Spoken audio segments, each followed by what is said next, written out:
Well, hello, guys. Welcome back to the Love Fix. Today, I will be talking about breakups and why they are a beautiful thing and how they can be a wonderful opportunity. If you've been liking the content, please hit subscribe and give me a like. It would really help the channel out. And if you want me to make more videos about breakups, dating, general love advice, drop me a comment below, leave a question, and I will do my best to answer that in a future video. Now, all of that is out of the way, let's get into the meat and potatoes of this subject. Breakups are great. They are a beautiful thing. They're a wonderful opportunity for you to level up, to improve yourself, to shed a skin that was holding you down, to break free of the shackles that was your last relationship. Now, I know you're going through it. I know you're hurting right now. And that's okay. It's okay to feel bad. It's okay to feel how you feel. Don't run away from that. In fact, you should be embracing how you feel right now and accepting how you feel right now. It's COVID season.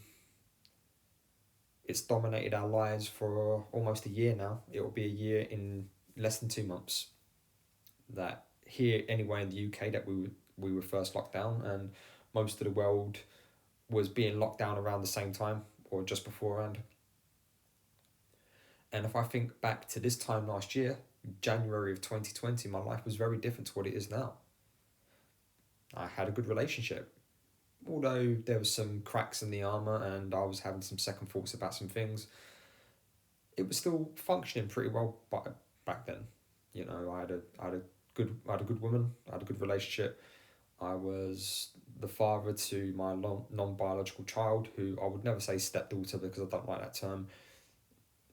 I helped raise that little girl from 3 months old, so until she was almost 4. So it was very different. It's a very different life for me now.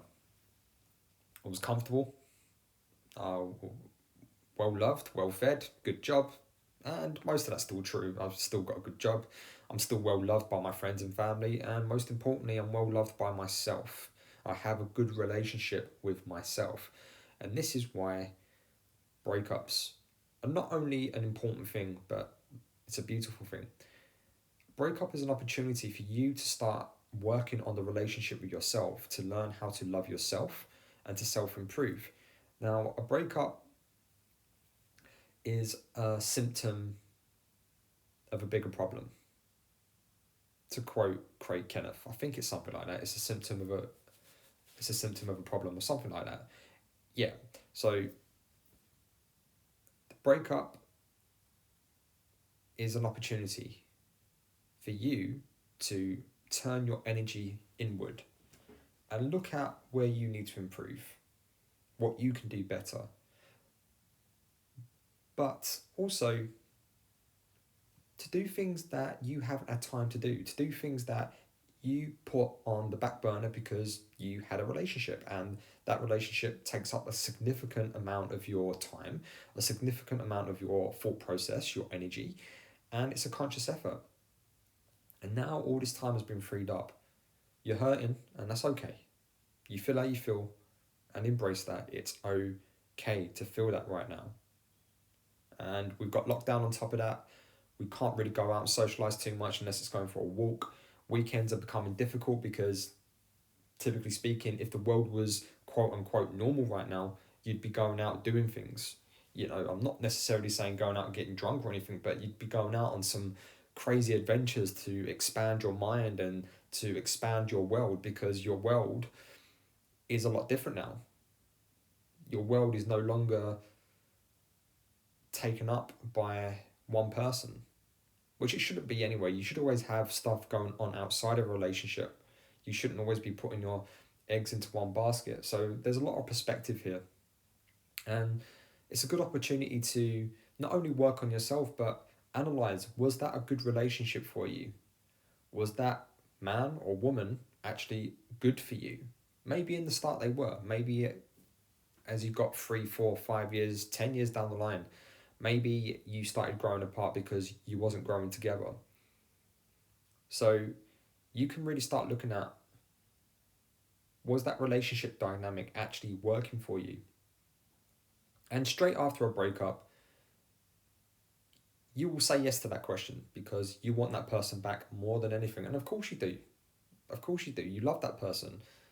Not only that, you are as high as a kite on the chemicals that are released by your brain when you're with someone.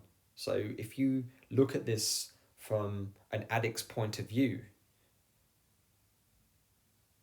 going cold turkey or weaning yourself off this person, and the only way to do that is to go no contact and have no contact with that person, will help you break the addiction. You will start getting better.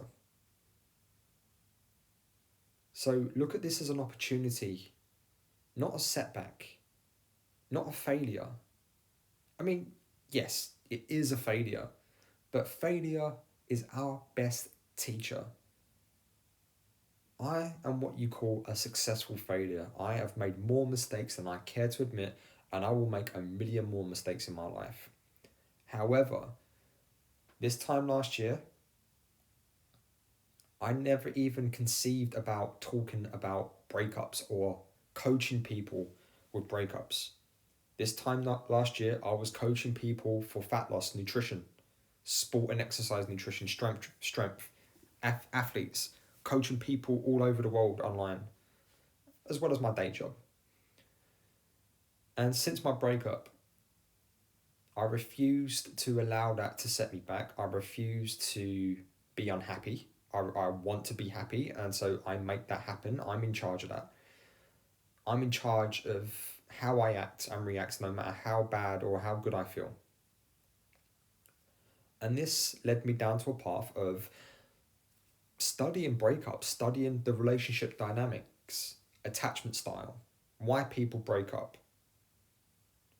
I've got a lot to learn, and I'm just scratching the surface, but it's led me down a path of discovery that I never thought possible. I'm learning things about myself that I never thought were possible. I'm doing things that I never thought I'd be able to do.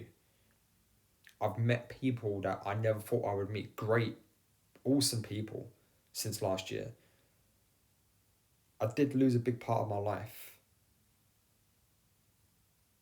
However, I've gained a lot. And this is why it can be a great opportunity for you. So rather than looking at this as it's the end of your life or the end of the world, because that's how it feels sometimes when we've got that horrible gut-wrenching feeling in our stomachs, let's flip the script. Let's take that energy and do something positive. Now, for me, this is how it started. Once the breakup was done, once I knew it was final and okay, the chance of us getting back together was slim to none, I sat down one day and it all started with, okay, you know what? I'm not going to sit here and mope around. I'm going to get up. I'm going to clean up. I'm going to go for a walk. I'm going to clear my head. And when I come back, I'm going to clean the house. I'm going to write down a list of things that I want to do for me and I'm going to do them. I wrote down 10 things and I ticked 8 of them off in a 5-month period. Now, there was nothing crazy. First one was just to get back in the gym because the gyms were closed for lockdown, and then here in the UK they started opening back up. And get back in the gym and get into some sort of shape. And within 12 weeks, I got my abs back, so that was goal number 1. Wasn't anything crazy. It was just like go to the gym 3-4 times a week, just eat a little bit less, and I'll go for a walk every day. Done. Second thing, take up a new hobby. Now, this strictly wasn't a new hobby because it used to be a hobby back in the day when I was younger, and that was playing the drums, but we're talking like 16 years ago. So I signed up to music classes. Scared the hell out of me, but I'm still going to those music classes. I'm still practicing. I bought myself a drum kit and I'm still practicing, and I'm a lot better than I was 6 months ago. And another thing was to pay off a substantial amount of my mortgage, £45,000. I'd been working on that for some time. I got things in place and I squashed a big part of that. Now, that was a big one, but again, that was already in the mix. I was just procrastinating. I've been working on that for a couple of years, but I got it done. Another one was to read more books, educate myself in something new, and I did, and I'm educating myself now in breakups, relationships, dating, and it's a hugely fascinating subject. And I've discovered that I'm pretty good at helping people, and this is why the voice coaching is going really well at the moment. You know, I'm getting to the point where I've I've almost got a waiting list, and I've only been doing this a very short time. And I've got you guys to thank for that. Even though this YouTube channel is really small at the moment, but enough people are listening. Enough people are listening through other means that I'm spreading the word, and I'm getting clients for it. And it's opened my mind to new possibilities. It's opened my mind to a whole new world. Don't get me wrong. Do I miss my ex? Yeah, sometimes, yeah. Do I miss my daughter, my non-biological daughter? Every damn day I think about that little girl. And I would give almost anything to be in her life still. However, that's out of my control. So I try not to worry about it too much, and I try to control what I can control, and that's the whole. Should we say that's the secret to a breakup, and getting through it well and moving on correctly, is controlling what you can control, and you can make it a beautiful thing. You've got this. It's within your power. It may not seem that way right now, but you've got this. I have faith in you, and I promise you, you will be okay. I promise you, you will be okay. That's all for today, guys. Thank you for listening. I will see you on the other side.